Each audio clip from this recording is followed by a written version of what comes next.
Lovely. Thank you, Fiona. Thanks.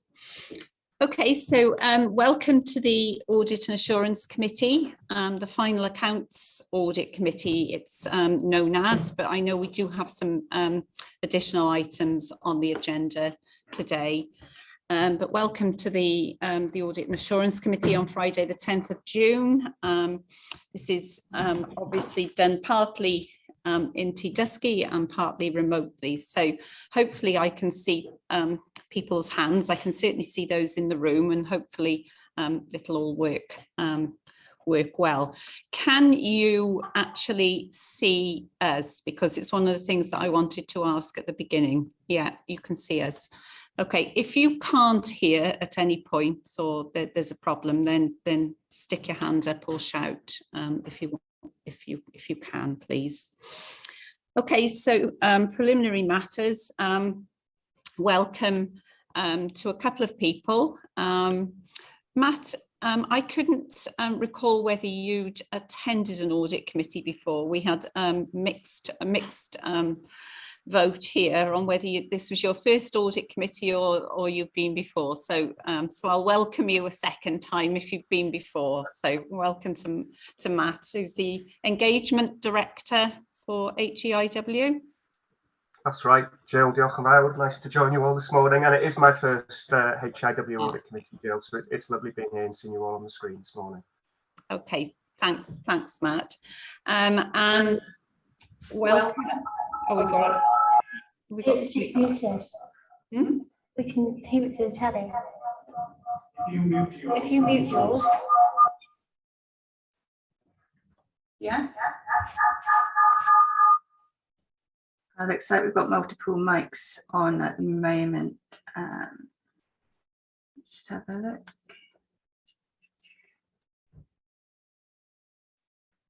Could everybody else check their mics are off? It looks like it should be. Jill, if you try turning yours on again, please. Yeah. Try again. Is that better? Yeah, that's done it. Thank you, everyone. Okay, thanks, Fiona. Welcome to Tina, who's this is her first full audit committee as a full member. Tina's been very good, like I was. First reserve, haven't Tina, for the audit committee, but very warm welcome to you at your first meeting. Thank you. And also, can I welcome Linda Phillips, financial accountant, who is here as an observer, although I'm sure she can contribute to the final accounts if we've got any questions. Linda's part of the finance team and has done some of the heavy lifting, I think, on the final accounts. So here to see that, hopefully, through the committee. So that's all the welcomes. I did want to just say that this is supposed to be the final accounts meeting, but as you can see, the agenda is pretty full. And there's a lot of items on the agenda. So if I could try and keep everybody to time, we will try and zip through as quickly as possible, whilst obviously giving everything the attention it deserves. So bear with me if I try and move us on. Apologies for absence, Kathy. Gareth, okay, thank you. Do I have any declarations of interest? No. Okay.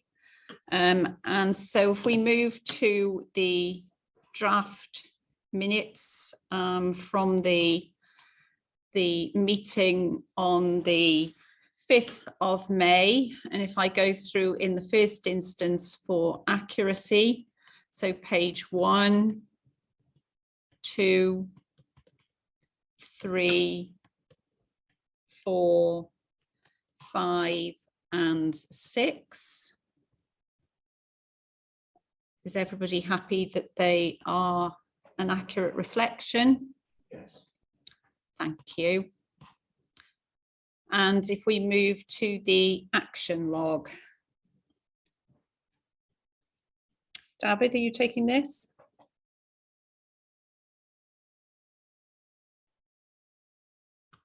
David, are you taking this? Sorry, just trying to unmute myself. Apologies. Yes, the single action there has been completed. Okay, thank you. Moving on to the matters arising, are there any matters arising from the minutes that aren't on the agenda today? No? Okay, thank you. If we move on to part 2 of the meeting, and we'll start with the presentation of the annual accounts, but we need to take, with your permission, the ISA 260 report, the audit of the financial statements report, and the letter of representation at the end of the accountability report, because Audit Wales's opinion covers all those other matters. So if everybody's happy with that, we'll start with the presentation of the annual accounts. So Martin, you taking this, or Rhiannon? Rhiannon, do you want to? Yeah, so I was going to just pick up this item. So I wasn't going to present the report, the accounts in detail again, having we've been through that on the 5th of May, but just to summarise, I suppose, that we reported a break-even position against our revenue resource limit, a break-even position against our capital resource limit, and we achieved 95%, which is the target for payment of non-NHS invoices within 30 days. So the accounts were submitted to Welsh Government in accordance with the timescales required, and Audit Wales have substantially completed their audit work at this point, and the final set of accounts are provided as Appendix 1. As detailed in the ISA 260 report that Audit Wales are going to present a bit later in the meeting, they intend to issue an unqualified audit report for this year's accounts, having been provided with a letter of representation, that being signed and subject to approval by the board. There were no no non-trivial misstatements identified in the accounts that remain uncorrected. So there was one correction for a trivial misstatement, and that's detailed in the ISA 260. The amendments don't alter the value of the underspend or capital figures that were reported, and there was only one significant issue arising through the audit in respect of clinicians' pension tax liabilities. Following discussion with the audit team, we agreed to disclose a contingent liability because Welsh Government are conducting a review of the whole, I suppose, the whole picture in terms of all claimants, and we can't, I suppose, completely 100% say that we wouldn't have a liability at some point in the future. So we've agreed to include that in the note 21.1 in the accounts.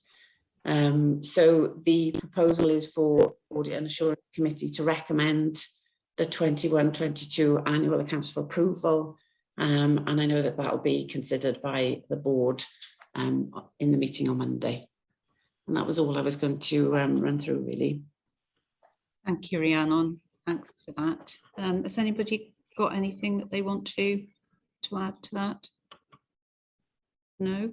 So are we happy to recommend the accounts to the board? Do so, Chair. Can I just place on record my thanks to Rhiannon and the team, just the immense amount of work that's put into this process, because people think that these things happen just by pressing a button.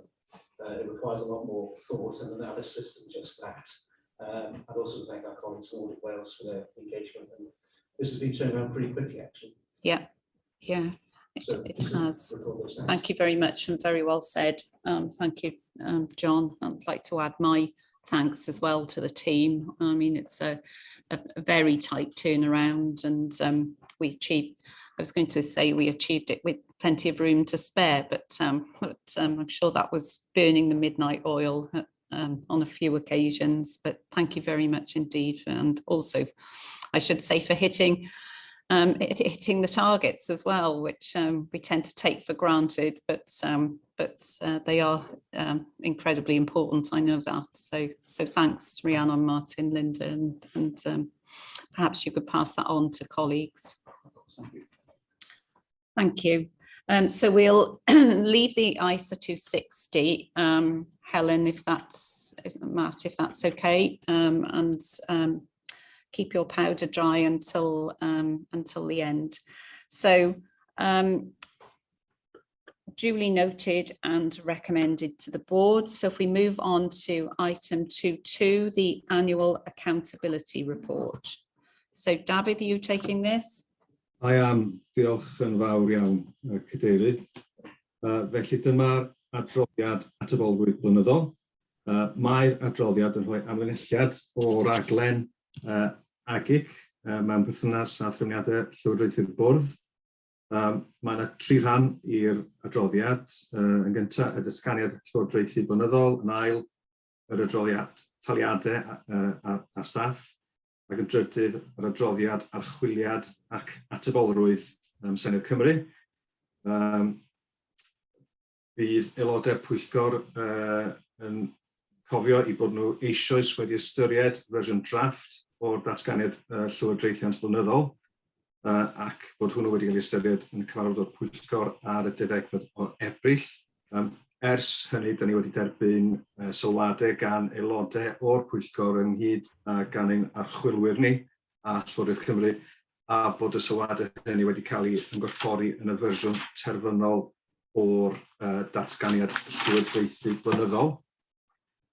Felly, yn gryno ac i gloi, da ni'n gofyn i'r pwyllgor heddiw i ystyried yr adroddiad atebolrwydd, ac yn ail, yn gofyn fod y pwyllgor yn argymell fod yr adroddiad yn cael ei gymeradwyo gan y bwrdd i'w gyflwyno i Llywodraeth Cymru. Diolch yn fawr iawn.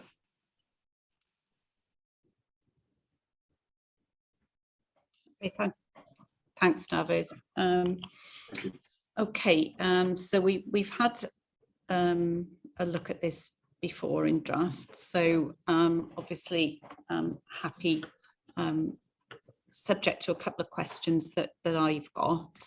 Did anybody else have any questions? I can't see any hands at the moment. Yeah, Martin? In terms of the remuneration report, we still haven't received information for Julie Rogers from last week. Really? Yeah, unfortunately. So we may have to look at that next week for submission in terms of the exact wording we included in that section. I'm sorry, I couldn't hear that at all. Still has been received. Okay.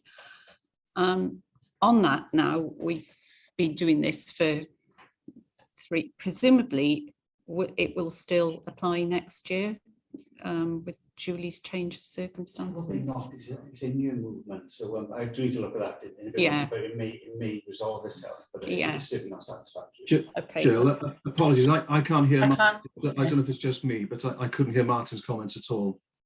Okay. Martin, do you just want to say that again? So Yeah, so in terms of the remuneration report, we still haven't received the information for Julie Rogers in the pension calculation for this year. So we may have to look at that next week in terms of the language we use in terms of when we finally submit. what I was going to say was if it doesn't resolve itself, it's been the same every year, and I think we ought to be writing to them formally if it isn't going to resolve itself due to Julie's change of employment status. Chair, I would have thought that this would be the last year where it would be an issue, given Julie's change of employment status. Is that correct, Martin? Well, that's what we're assuming, but I think Martin needs to do a little bit of mid-year change work to make sure. Yeah. Okay. Did anybody else have any? I've just got a couple of quick queries, David. On 1.1, our system of governance and assurance, and it may be me, but it's the first bullet point. address strategic and specialist workforce issues that individual NHS organisations cannot address on their own. We had a debate at the board, or the board development session, about that, and I thought we'd change that bullet point because it gave the impression that we were only addressing things that couldn't be addressed. Can we just check that we've got the right things in there? Double check. Yes, we'll take them back and have a look at that. Yeah, because I thought we'd amended those at the board. And the other question I had was sorry, John, could you what are you pointing to? 1.1 in 1.1, the first bullet point. I recall the discussion about that being amended. So I don't know if we, because obviously it's a cut and paste from a different document. So if we could just check that. And then on page 4, and this is a question really, it's out of date as to our current circumstances with the Director of Digital. Should we be bringing that up to date? Because for all these reports, even though they relate to the previous year, we're expected to bring them up to date and to the point of approval. So I didn't know whether that needed updating. I'll have a look at that. It's a difficult balance. The report clearly covers I know. Yes, so Yeah. okay, I hear what you're saying. I'll have a look at that. Thank you. Okay. So if there are no further questions, then the committee are expected to consider the accountability report and recommend it to the board for submission to the Welsh Government by the 15th of June. Is everybody content with that? Yeah. Okay, thank you. So if we move on to 2.3, the performance report. Dafydd? Diolch yn fawr iawn, Cadeirydd. Felly dyma'r adroddiad perfformiad. Pwrpas yr adroddiad ydy rhoi gwybodaeth diweddaraf am berfformiad AGIC ar gyfer y flwyddyn ariannol diwetha 2021-2022, gan gynnwys cyfeiriadau at y cynnydd a wnaed o ran cyflawni ein nodau strategol. Y bwriad ydy fod yr adroddiad blynyddol yn ei gyfanrwydd sydd yn cynnwys yr adroddiad perfformiad, yr adroddiad atebolrwydd, ynghyd â'r datganiad ariannol yn cael ei gyflwyno i Lywodraeth Cymru ar y 15fed o Fehefin.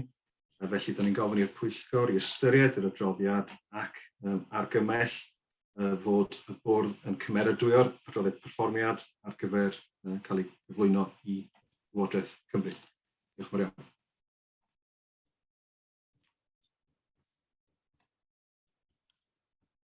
Thanks, Dafydd. Any questions? No. I've got one issue that I've written down, and bear with me, Dafydd. I'm pretty sure it's in the middle of here, but I haven't put the reference to the page, so I'm really sorry. It's the reference to the Accounts and Audit Committee. And I think we've got the year 2021. Now it's buried in the report somewhere.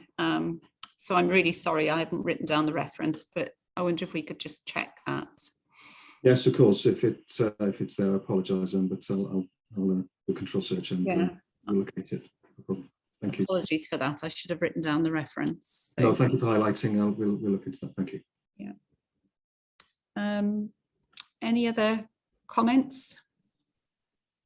No? Okay, so is everybody happy to recommend that that's approved by the board for submission to the Welsh Government on the 15th of June? Yeah. Yes? Okay, smashing. Zipping through these now. So moving on to the, now, is it appropriate now for Matt to take and Helen to take the ISA 260?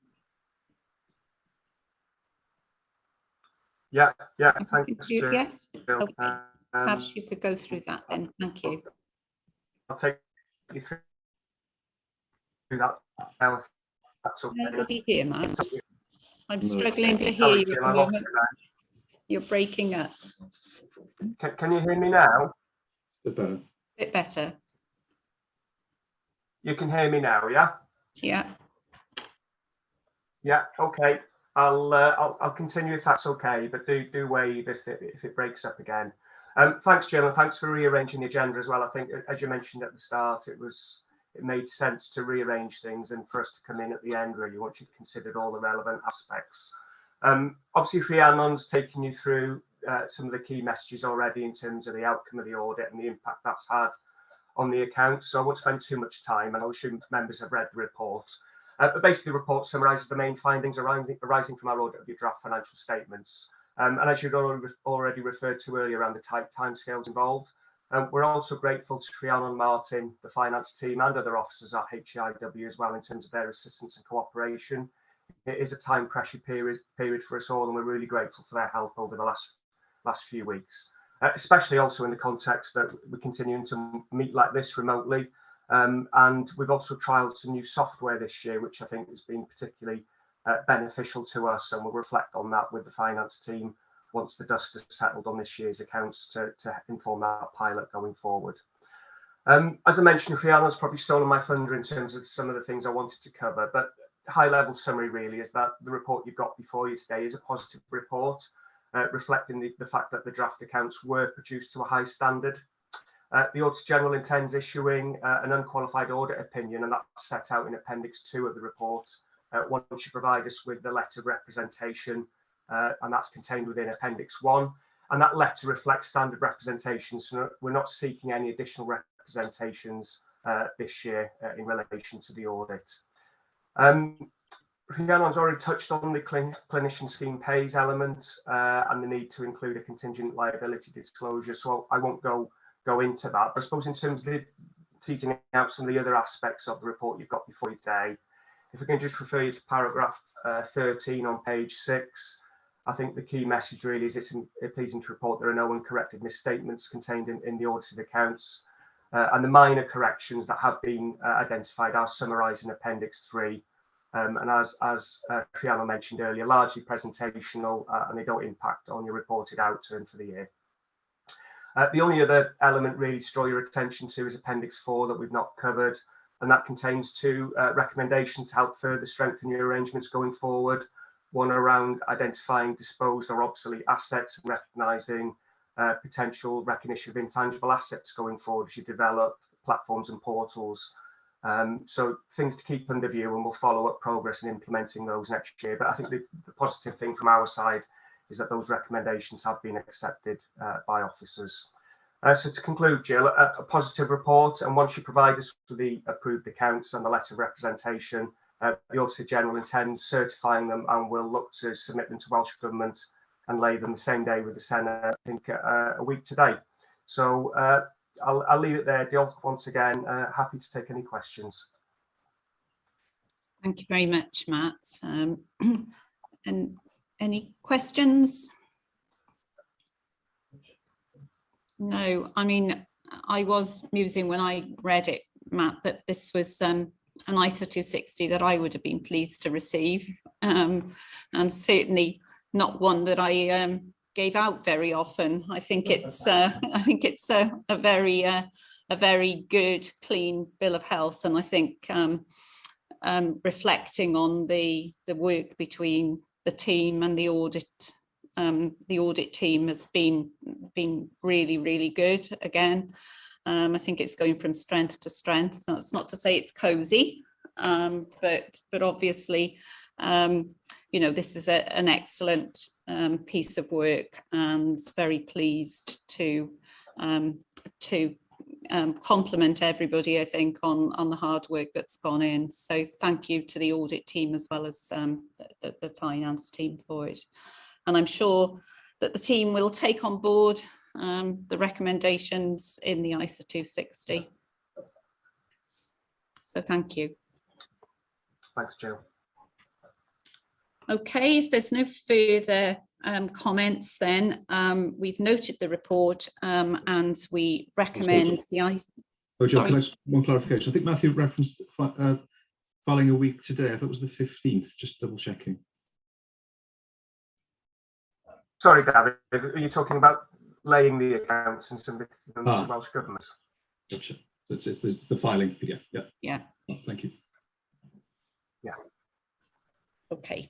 So we've noted the report and recommend that the ISA 260 and the final letter of rep be considered by the board on the 13th of June. Is everybody happy with that? Yeah. Yeah. Yeah. Okay, thank you. Okay, so those are some of the big ticket items. Oh, I did have a question. I'm sorry. On the parliamentary report, under the opinion, and I know I'm well out of date here on opinions, it talks about a true and fair view on the state of affairs of HEIW. I just wanted to check, is that the correct wording? Thanks, Sean. I thought we got away with questions, so Sorry. we'll look into that. The wording reflects the template, so yeah, we'll clarify that. It does reflect the correct wording, but I'm sure it does. But as I say, we'll clarify. I thought it was an incredible opinion on the state of affairs. So I was a bit nervous that we got the wrong wording in there. No, as I say, I think it is in the template. But we'll double check that, Jill, before we conclude. Okay. Thanks for flagging. Thanks. Sorry, very techie accounting issue. Apologies to everybody. Okay, so if we move on now to item 2.4, internal audit. Hand over to Paul. Thank you, Chair. So I'll talk briefly about the final annual report, and then I'll hand over to Emma and Ken just to talk through the three reports you have on the agenda today. As I said, this is the final annual reports. Members recall that they received the draft at the 5th of May, and Emma kindly presented that for me as I was at another committee. So this one really just closes things down for the year, and the only changes to it are that it captures the two reports where the work was still ongoing at the time of the draft report. The opinion is reasonable, which is a good opinion. It's exactly the same as it was previously in the draft version. No other changes have been made to the report, so I wasn't intending to say any more on that, given that we've discussed it previously. Thank you. Thanks, Paul. Okay, so in terms of the, do you want to move on then to the individual internal audit reports? Yes, please. That'd be good. Okay. So I'll hand over to Ken. Ken, the first instance. Yeah. Good morning, everyone. So the first of our reports today is the NHS Wales bursary scheme report. The scheme in its current form was introduced in 2020, and the Welsh Government has recently announced that the scheme will continue until 23-24, but will be subject to a review for which the consultation period has already started. On the face of it, this was going to be a straightforward audit to provide assurance that the scheme was being run in line with the scheme rules. However, in reality, we found there were quite complex, labour-intensive processes involving not just different departments within HIW, but also shared services and universities across Wales to help ensure that the scheme operates as intended. And this was particularly evident for the monitoring of graduates during the tie-in period, which is 2 years for most courses. However, I think the key message from our audit is that despite the complexities and issues around COVID, the scheme is being well managed. We identified 4 findings in total, 3 medium priority, 1 low priority, and overall our opinion is reasonable, which is a positive result.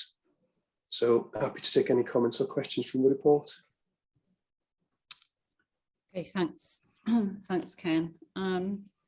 Okay. Any questions? Can't see any hands at the moment. I just got an observation, I think, really. I think having looked at the narrative in the report, it struck me as an incredible number of moving parts in the whole system. Yeah. And it also highlighted to me the opportunity, should anybody be minded, to find loopholes in the system, and that we were reliant as HEIW on others playing their part in this. So whilst we can do everything we can, and I'm pleased to see that we've got reasonable assurance for that, we are dependent on others, and ultimately it's our reputation and our loss should it go wrong.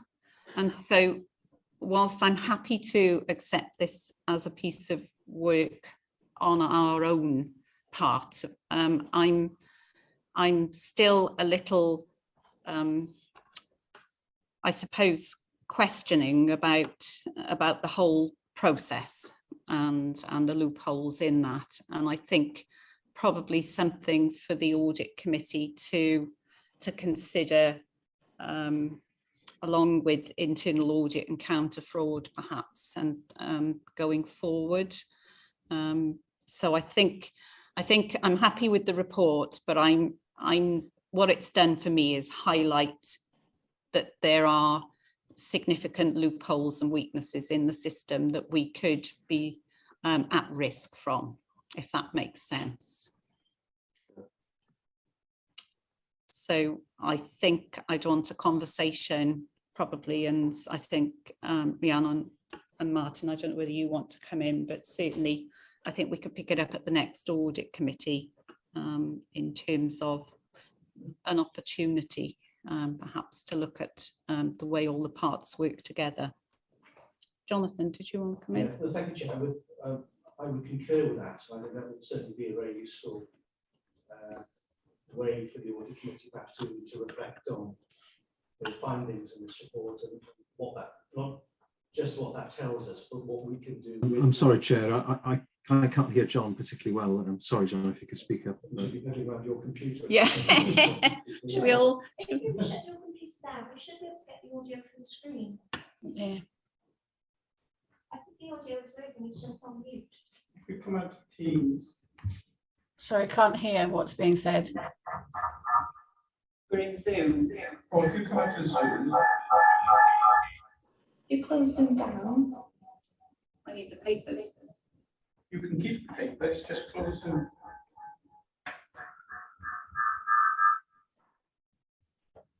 Can you hear us? Can you hear us? Yes, there was some feedback initially, but I think Yes, can you hear me? yes. Yeah. We can't hear them now.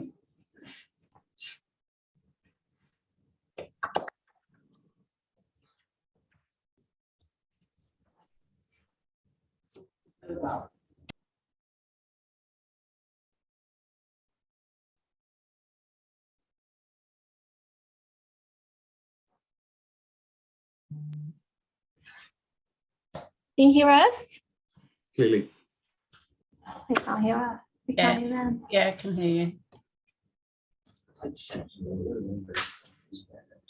There's, if you go down to the bottom, Kathleen, Yeah, right over to the left-hand, to the right-hand side, yeah, you'll see a speaker. they're on full. They're on full. So have you got Zoom on, Jonathan? No, I'm just in admin control. Right, so I actually have Zoom on. So I presume they were hearing Through your you. voices. That's why they couldn't hear Through your- Martin through my Through your computer. computer. Yeah. The only sound we're getting is from your computer.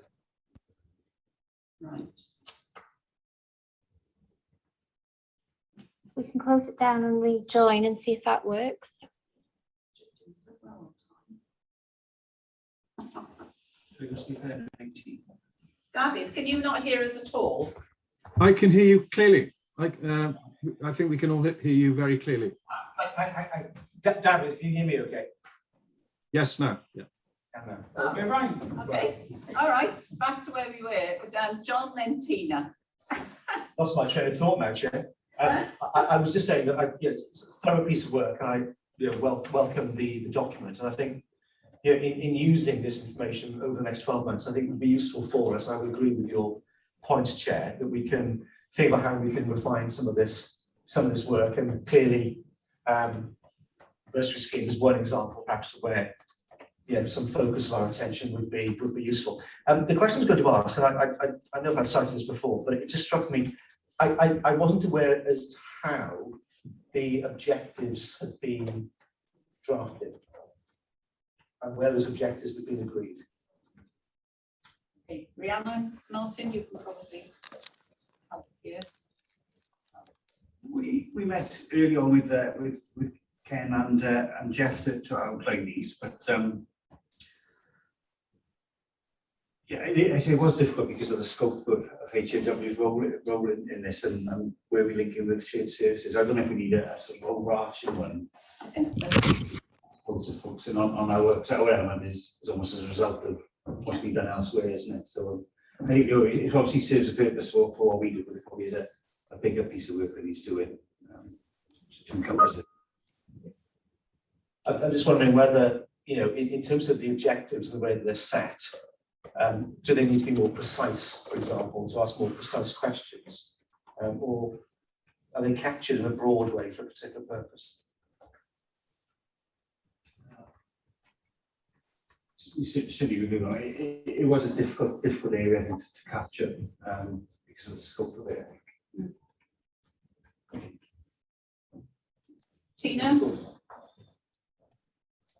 Thanks, Chair. I was going to raise some issues along those lines, because I know this is a very, very complex agenda, and some of the access to the electronic data formats are tied in with the NHS records in England, which stopped the student bursary some time ago. And if we're going forward with the Welsh Government's review and potential consultation, which is in the report, we need to be absolutely clear that we're not going through the same processes that we encountered with regards to the review of the bursary scheme and the equity of access and calling people to account to repay the bursary. So I would like to see a more conclusive terms of reference going forward, given that the Welsh Government have agreed an extension to the bursary and also its rollout to the allied health professional group. So I think some of the complexity of this was that, and I know from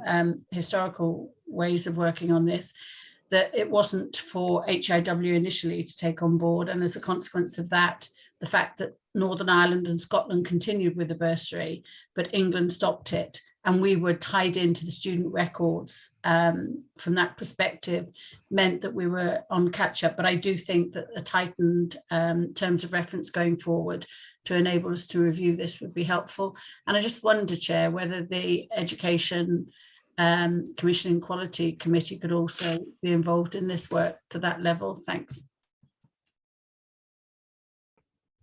Thank you, Tina. So I think what we're hearing is that that we're pleased with the report from an HEIW point of view, but I think perhaps we could have some discussions certainly with internal audit and counter fraud as to doing perhaps a second work.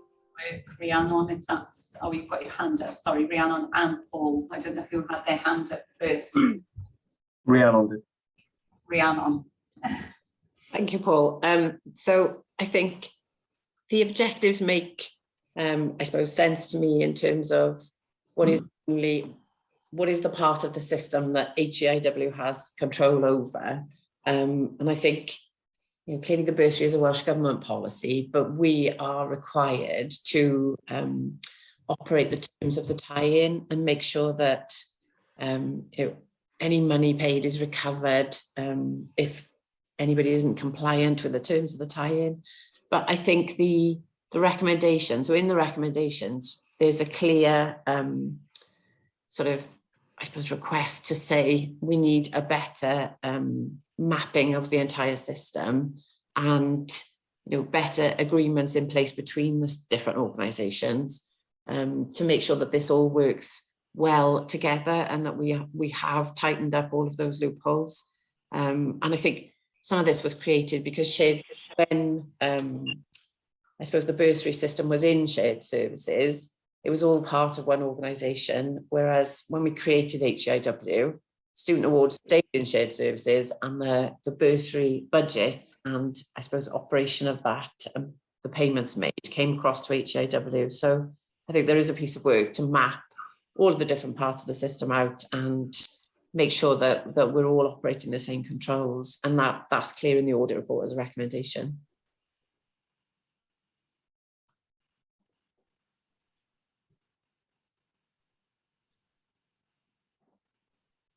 So I was not going to say a huge amount of difference to what Rhiannon has said, really. In terms of the scope of the review, it is the components that fall within HEIW's and remit, and that's why we have that particular scope, and that's why it doesn't look more broadly with that, because that aligns with the work that we do, which is our responsibility back to HEIW. I guess just to build on Jonathan's point, then, really around the objectives are the sort of foundations for the review, but there are levels of testing and degrees of investigation that go on below that, obviously, as you would expect. So it is more granulated, but you see that sort of high level linear objectives within the actual report, and you don't have all the sort of the detail that goes in and the work that goes in it below. Have you got your hand up? I have, thank you, Chair. So just to confirm that obviously our audit tracker will capture the recommendations within the report, and we will be providing the audit committee with updates with regards to implementation of the recommendations and where we are with them. So clearly that will be an opportunity for the committee to scrutinise and monitor the implementations of the recommendations. Thank you, David. I think we're content with apart from the fact we haven't got a reconciliation, which was, I think, a risk, which I'd like to see done sooner rather than later. I think we're content that we can monitor our recommendations. I think what I'm hearing from the committee is that ultimately we've got a risk to the organisation that doesn't feel as though it's completely within our control, and therefore we need to be satisfied that we've got sufficient understanding of what others are doing and shared understanding. So I think if we take it away as an action from this committee, that we can have a discussion perhaps, and it may be at the next audit committee when we've got counter fraud here as well, that we're able to have a further discussion. But I think we do need, as Rhiannon said, to map exactly who's doing what and who's sharing what. So sorry, despite it being a reasonable assurance report, I think we've managed to pull that apart. So thank you. Do you want to move on to the performance management? No, sorry, the training program directors report. Yeah. Okay. Thank you, Chair. So our second report today is the Training Programme Directors Report. Prior to April 2020, Training Programme Director posts were unpaid, and this caused problems due to varying levels of commitment and professionalism by post holders, and also problems with recruitment and retention. So following approval of a business case by Welsh Government to professionalise the role, HIW were able to provide funding to health boards to enable post holders to be remunerated. Our audit focused on the monitoring of the role by HEIW since it was professionalised, to provide assurance that the additional investment in the role had resulted in improvements. Our work identified 2 medium priority findings, and overall the opinion given was reasonable. So yeah, I think everything, we were pretty pleased with the way things have been operated at the moment. So happy to take any questions on this one, comments. Thank you. Any questions? I just had one, which was really from a financial point of view, safeguarding public money and the value for money, I guess, which is, I note from the report that we didn't confirm that the job plans were necessarily in place and being the sessions being carried out. And I just wondered if that was potentially something that we should be doing, because we need to be assured that what we're paying for, we're getting. So I just wondered how we were going to assure ourselves of that.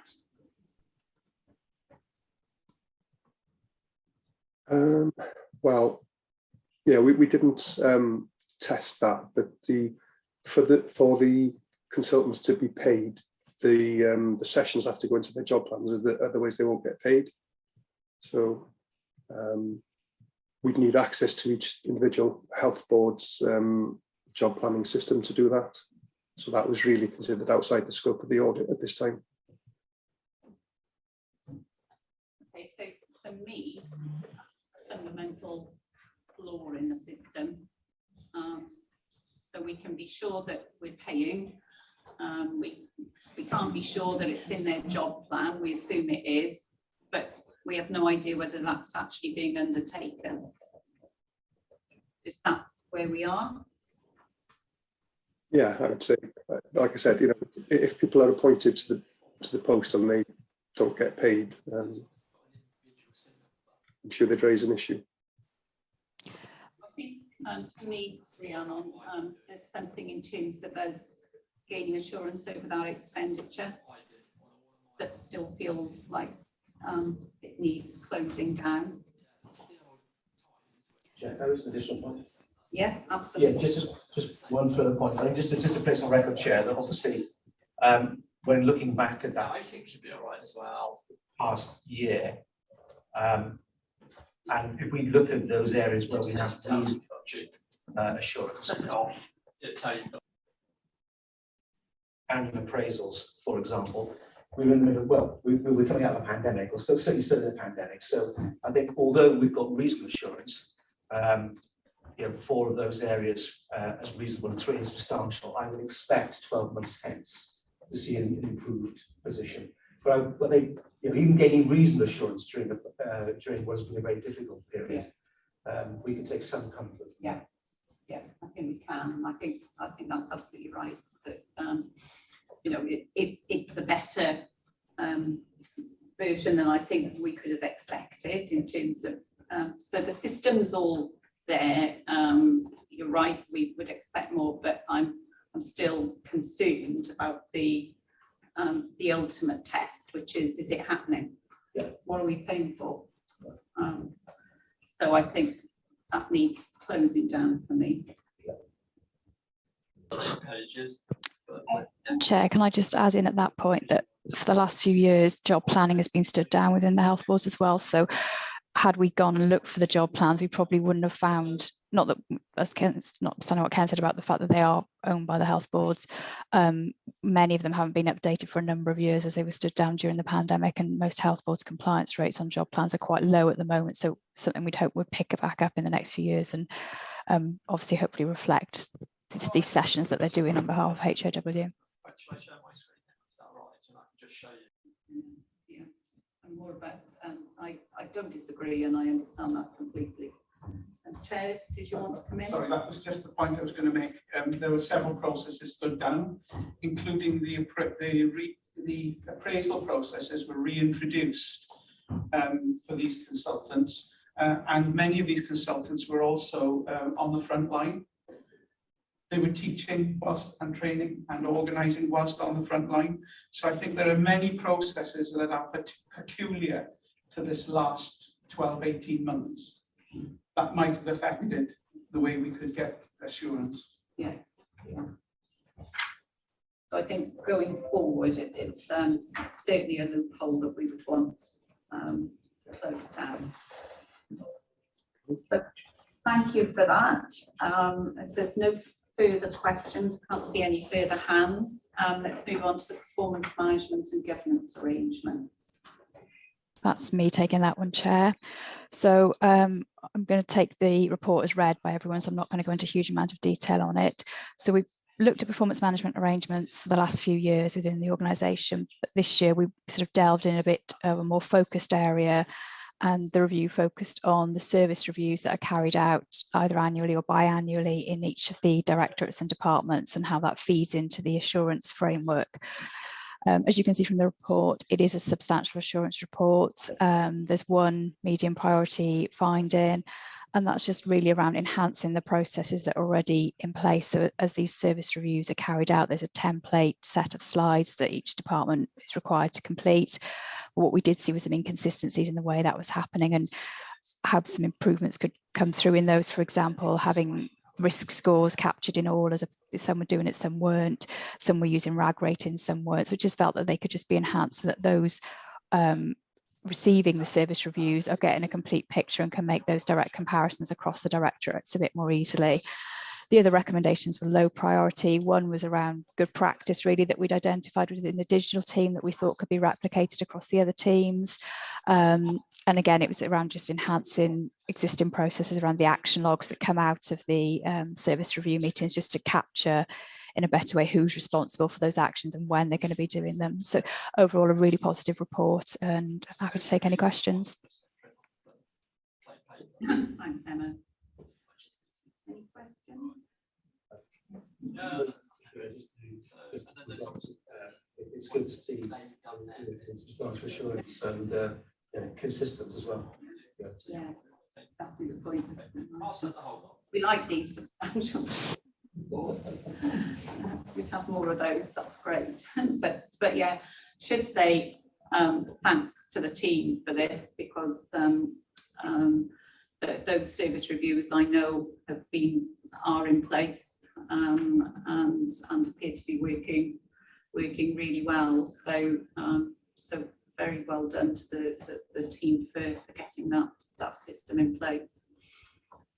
Okay, so I think Paul and team, that's you done.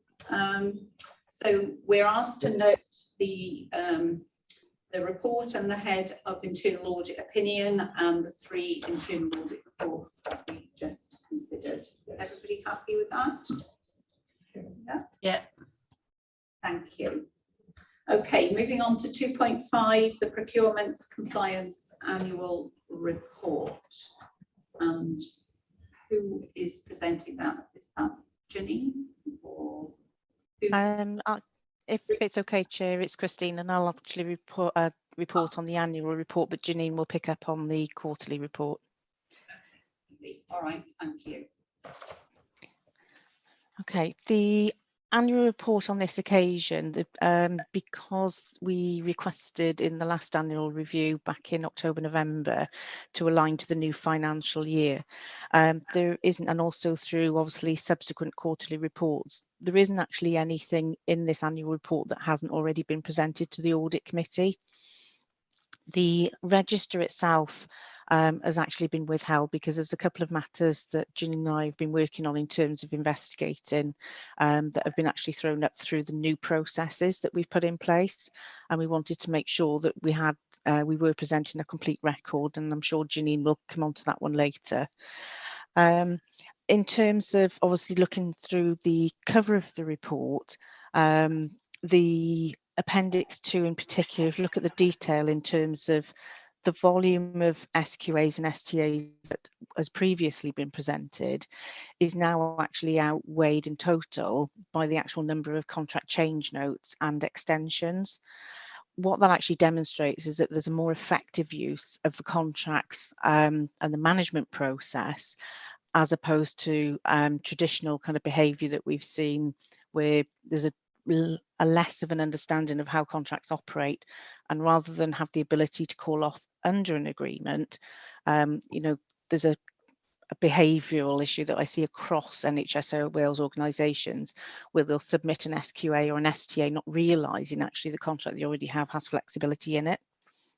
So to be honest with you, this is actually, it's a good thing to see because it shows that we are more in control of the agreements that we have, but also that the service is understanding of how contracts operate is growing.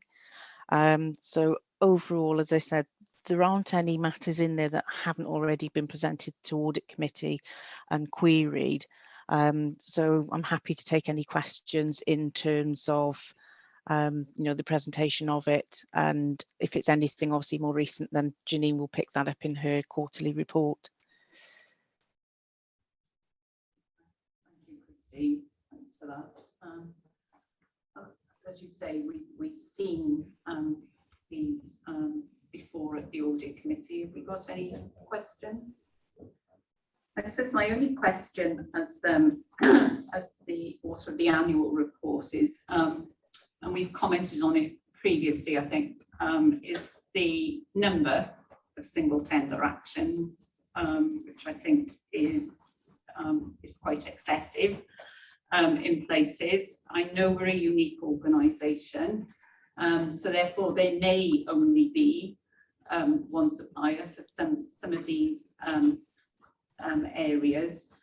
But I guess it's a question for the new team going forward is how are we building the market to get competition and value for money into our psyche, really, and really in the two areas, I guess, that stand out. I know there are a number of others, but pharmacy and workforce seem to be the ones with the most single tender actions, and whether there's anything that can be done to bring more competition into the market. So that's the sort of theme, I guess, that the Audit Committee will be looking at for the future. So that's only an observation, Christine, and you've heard it a number of times from the Audit Committee, and we've had that discussion. Yeah, and I'm sure Janine would follow up in terms of the engagement, or the increased engagement rather, in terms of those particular areas.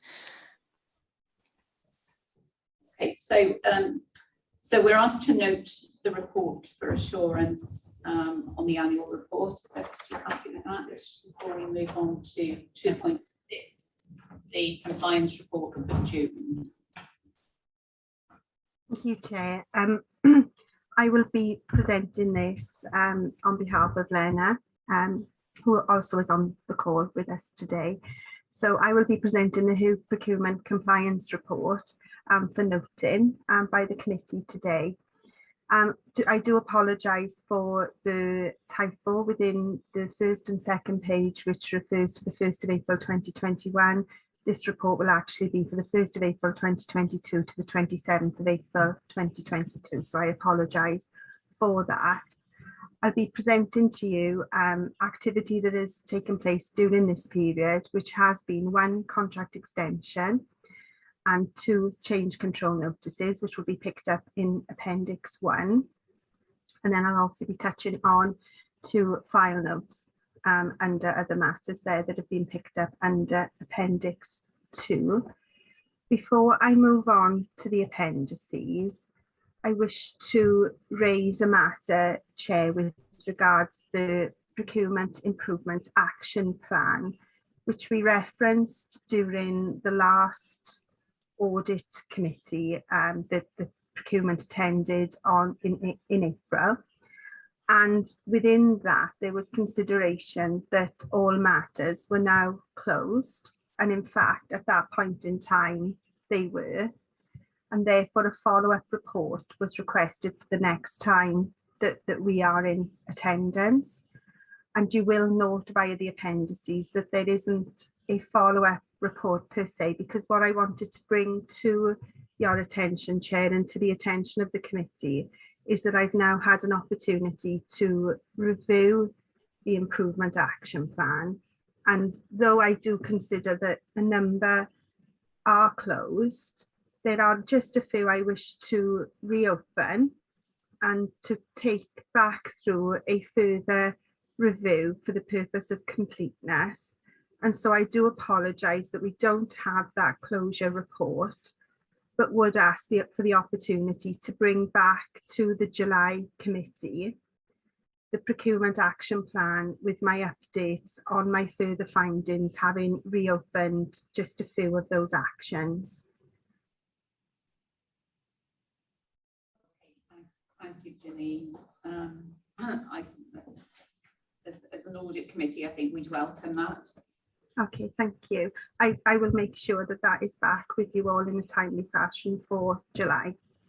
And equally with that, as Christine mentioned around the register, so part of the work that I've been undertaking is a review of procurement activity with each and every directorate as part of my due diligence review. And this activity has been welcomed within the directorates and has been very positive.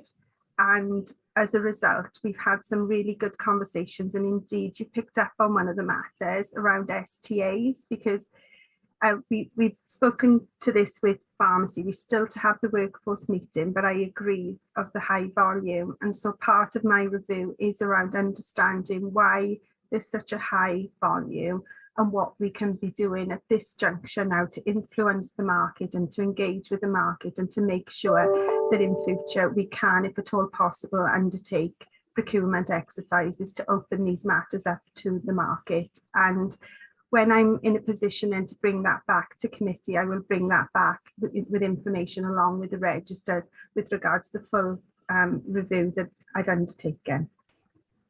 So I'll move on now, if it's okay, to Appendix 1. And Appendix 1 makes reference to a contract extension for workforce for a stand at the RCGP Wonka event. And with regards to this, there is only, oh, sorry, I apologize, I'm on the wrong appendices, I do apologize. Sorry, the Appendix 1 was the medical pharmacy extension. So within the original contract that was let for pharmacy e-portfolio, it was contracted from the 8th of June 2020 to the 7th of June 2022. And built into that was options to extend for a further 1+1 year, should it be required. Procurement engaged with the service, and due to capacity issues within the service to support a procurement exercise at that point in time, a decision was made by the service to extend the contract for a sufficient period of time to allow them to commit capacity to undertake a procurement exercise. And so that extension was put in place from the 8th of June 2022 to the 31st of July 2023, which will now allow sufficient time for a full procurement exercise to take place with regards any future requirements for this for pharmacy e-portfolio. So that was the first, and then the second was with regards a CCN. Now you will note the second and third matter within Appendix 1 are both linked to the same contract. So this is with regards the Hammett Street consultants, and the first file note makes reference to an increase in expenditure due to a need to extend the contract for a 6-month period, and that is recorded there within CCN 054. And then also CCN 059 makes reference to additional spend that was notarized for year 2 of the original contract award. And this was due to a significant increase in support that was required that was linked to COVID-19. And so a CCN was issued to the provider to increase the value of the original contract to cover off the additional spend that incurred due to a significant increase in support for medical trainees and professionals during this period. So I'll pause there. That is Appendix 1. Do you wish me to pause, Chair, for questions before moving on to Appendix 2? Thank you. Although there is another one to the same supplier in Appendix 2, so maybe cover that off and then. Okay. Appendix 2 makes reference to a file note that was issued with regards to stand at RCGP Wonka event. And this was where only one provider was available, and this commitment was made by the directorate without first having that liaison with procurement services, because this is a single provider and therefore would have been captured as a single tender action there to cover off this expenditure. However, it was captured as a file note because procurement were informed after the fact. So that is recorded there. But the reasoning being that it was only one provider and therefore would have been justifiable under a single quotation there.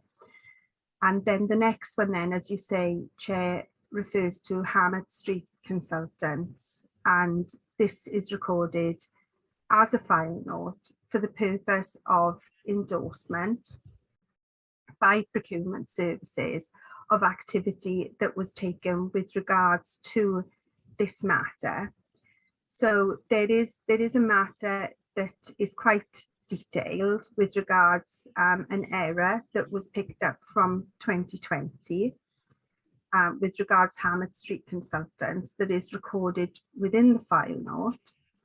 And Chair, I would ask that possibly, I'm not sure, I know Christine and Rhiannon are on the call, so I would ask for their support here, because this is the first audit committee where I am presenting, but probably consideration that this would feature within the closed session. Christine and Rhiannon, am I right in that proposal? Yeah, I believe that to be the case. Thanks, Christine. So Chair, I would ask if procurement are able there to be present there at the closed session in a short while, where we'll be able to present to you the full facts with regards to this matter. I was going to suggest that. Chair, can I endorse that? Yeah. There are a range of questions in relation to the paper, and I think on the grounds of Michelle, I think it's better for some done. Yeah. David, just to confirm, commercially sensitive issues here, are we okay to move this discussion to the closed session? Yes. Please say yes. Yes. Yes. Yes. Yeah. Okay. Thank you. Right. On that basis, thank you, Janine, and thank you to the procurement team, and we'll continue the discussion in the closed session. So thank you very much for that. Thank you, Chair. Asked to note the report for assurance. Is everybody content with that? Yeah. Subject to, I think, discussion. It's a difficult one here, David. I'm not sure we can note it for assurance. Can we say that that's subject to a further discussion? I'd agree. I'd agree with that suggestion. Yes. Thank you. Okay, so that brings us to the end of part 2. Part 3, we have no items for information. I haven't been notified of any other business. Has anybody got any other business that they want to bring to our attention? No? Okay, so with that, we close the open session. The date of the next meeting is Tuesday, the 12th of July, again as a hybrid meeting via Zoom and in the meeting room. So thank you very much, everybody, for your attendance, and I'll see most of you now in the closed session. Shall we have a 5-minute break, 11:15 for the closed session? Thank you.